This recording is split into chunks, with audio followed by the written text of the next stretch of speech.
ഒരിക്കൽ ഗാന്ധിജി പറയുകയുണ്ടായി, നമുക്ക് ഒരുപാട് വികാരങ്ങളുണ്ട്.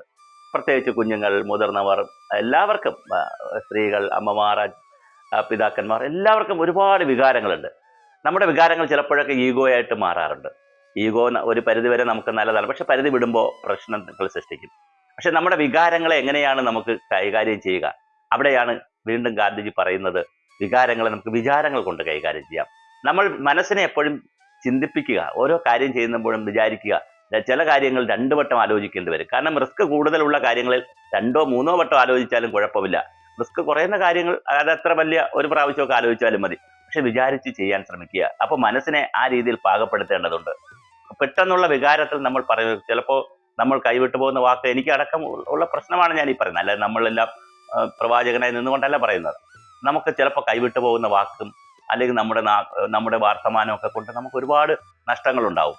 നമ്മുടെ ഏറ്റവും വേണ്ട ബന്ധുക്കളെ നഷ്ടപ്പെടും, നമ്മുടെ സുഹൃത്തുക്കളെ നഷ്ടപ്പെടും. ചിലപ്പോൾ നമുക്ക് ഏറ്റവും വേണ്ടപ്പെട്ട ആളുകളെയൊക്കെ നമുക്ക് ബന്ധങ്ങളില്ലാതാകും.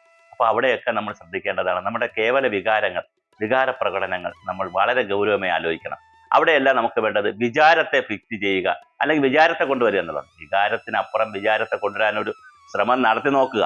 എളുപ്പമല്ലത്, കുറച്ച് പ്രയാസമാണ്.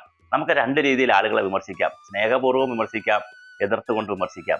ഒരു കുട്ടി നമ്മളോട് ഒരു പാഠം എഴുതിക്കൊണ്ട് വന്നാൽ അതിൽ തെറ്റുണ്ടെങ്കിലും എഴുതിയ എഫർട്ട് ഉണ്ടല്ലോ, എഴുതിയിട്ടല്ലേ അത് തെറ്റിയത്. എഴുതിയ എഫർട്ടിനെ അല്ലെങ്കിൽ വായിച്ച എഫർട്ടിനെ നമ്മൾ ഗുഡ് എന്ന് പറഞ്ഞതിന് ശേഷം അത് തിരുത്തി കൊടുക്കുക.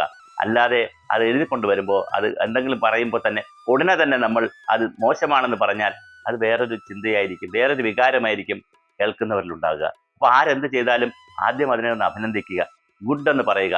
യുവർ എഫർട്ട് ഈസ് ഗുഡ്, നിങ്ങളുടെ എടുത്ത എഫർട്ട് ഗുഡാണ്, നല്ലതാണ് ഇത് ചെയ്തത്. പക്ഷേ അതിനകത്ത് ഇന്ന പോരായ്മകളുണ്ട്, ഇന്ന കുറവുകളുണ്ട് എന്ന് പറഞ്ഞാൽ അത് വികാരത്തിനപ്പുറമുള്ള വിചാരത്തിന്റെ തലത്തിലേക്ക് ഉയരാൻ പറ്റും.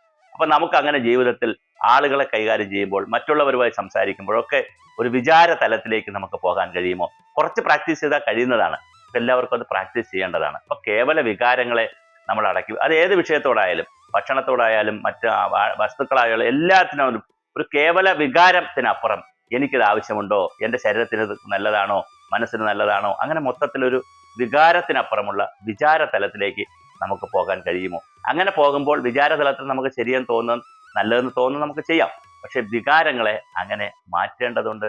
നമ്മുടെ കേവല വികാരങ്ങളാണ് പലപ്പോഴും നമുക്ക് ശത്രുക്കളെ സൃഷ്ടിച്ചു തരുന്നത്, നമുക്ക് ഒരുപാട് ആളുകളുമായി ബന്ധങ്ങൾ ഇല്ലാതെ പോകുന്നത്.